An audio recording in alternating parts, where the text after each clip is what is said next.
bahwa saya ini dengan Mas Hardoyo sering berdebat, bahkan sampai pagi hari. Kenapa? Karena kami berbeda pandangan dengan Mas Hardoyo. Saya katakan begitu. Orang sudah tahu bedanya saya dengan Mas Hardoyo apa. Karena dia adalah penuntut pembubaran HMI, saya adalah ketua HMI. Tetapi di depan jenazah Mas Hardoyo saya katakan, kalau sebagai manusia ada satu kesamaan, bahwa kita semua akan menghadap Tuhan yang Maha Esa. Ternyata audiens itu sangat terharu, dan pada waktu saya turun, mohon maaf ini, saya kira itu sudah kita dari kalangan PKI saya kira ya, saya itu disalami, senang dengan sambutan saya itu. Jadi ini sekedar contoh saja saudara sekalian, tidak perlu mengucapkan maaf atau memaafkan, ya. Tapi sebagai manusia, hendaklah kita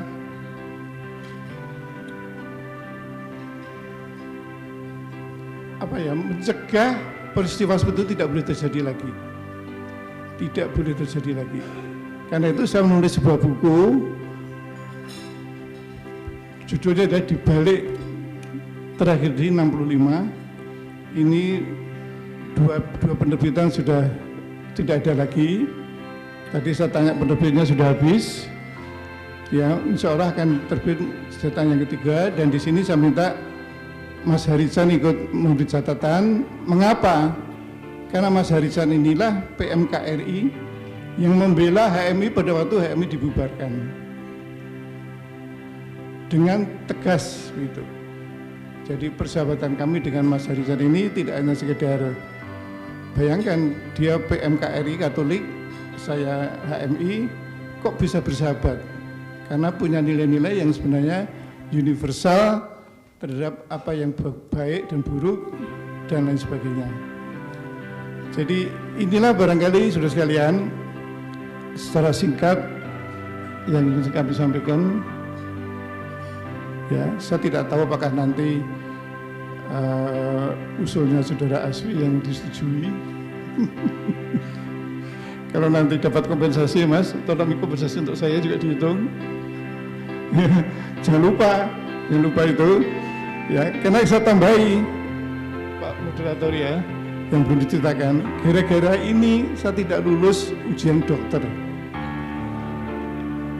Jadi tadi saya katakan, saya pamer sama beliau, Mas, saya ini dari TK sampai dokter tidak pernah tidak lulus ujian, tidak pernah tidak naik kelas. Tapi gara-gara ini saya gagal tidak jadi dokter pada waktunya. Demikian Bapak Ibu sekalian, terima kasih. Assalamualaikum warahmatullahi wabarakatuh.